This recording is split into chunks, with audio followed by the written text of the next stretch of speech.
Colors TV के serial मन्नत में कोई भी गड़बड़ होती है, कुछ भी होता है तो उसका इल्जाम सबसे पहले मन्नत पर लगाया जाता है। और एक बार फिर से ऐसी बहुत बड़ी गड़बड़ हो गई है विक्रांत और मलिका की रोका सेरेमनी के दौरान कि नीतू ने मन्नत का हाथ पकड़कर उसे एक बार फिर से सलूजा मेंशन से बाहर निकाल दिया है।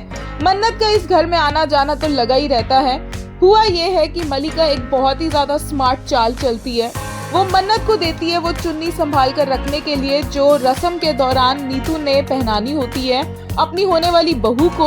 और एंगेजमेंट के दौरान रोके के दौरान मलिका जानबूझकर मन्नत को बोलती है कि जाकर वो चुन्नी लेकर आओ। मन्नत ऑर्डर्स को फॉलो करती है। विक्रांत और मन्नत का साइड बाय साइड एक दूसरे के साथ आई कांटेक्ट चल ही रहा है क्योंकि दोनों ये फंक्शन नहीं चाहते हैं। और मन्नत फाइनली जब वो चुन्नी लेकर आती है तो नीतू अपने बेटे और होने वाली बहू की आरती उतारती है। जैसे वो उसे चुन्नी ओढ़ाने लगती है और देखती है चुन्नी फटी हुई होती है। मलिका सीधा सीधा इसका इल्जाम डाल देती है मन्नत के ऊपर और नीतू को भी मौका चाहिए कि मन्नत पर कोई इल्जाम लगे और वो भी उसमें बहती गंगा में हाथ धोए। मलिका बोलती है कि मन्नत ने जानबूझकर उसका ये दुपट्टा फाड़ दिया, रस्म नहीं हो पा रही, अपशगुन हो गया।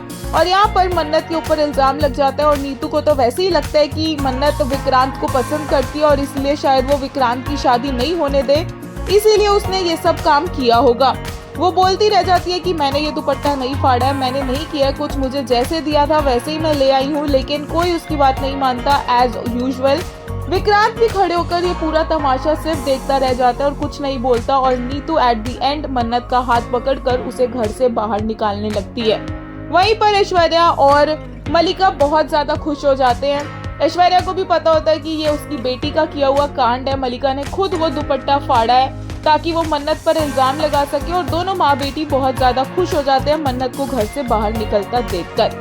अब विक्रांत के कैरेक्टर को देखा जाए तो ऐसा तो है नहीं कि मन्नत पर इल्जाम लगे और वो कुछ बोले ना, बट अभी तक उसने कुछ नहीं बोला है तो इसका मतलब ये है कि इसके बाद के सीन्स और भी ज्यादा इंटरेस्टिंग होने वाले हैं क्योंकि विक्रांत का तो अल्टीमेट मोटिव ही यही है कि वो मन्नत को परमानेंटली इस घर में अपनी वाइफ बनाकर ले आए। और मलिका से तो जो उसकी शादी के फंक्शंस हो रहे हैं उसके अकॉर्डिंग वो सब एक झूठ है।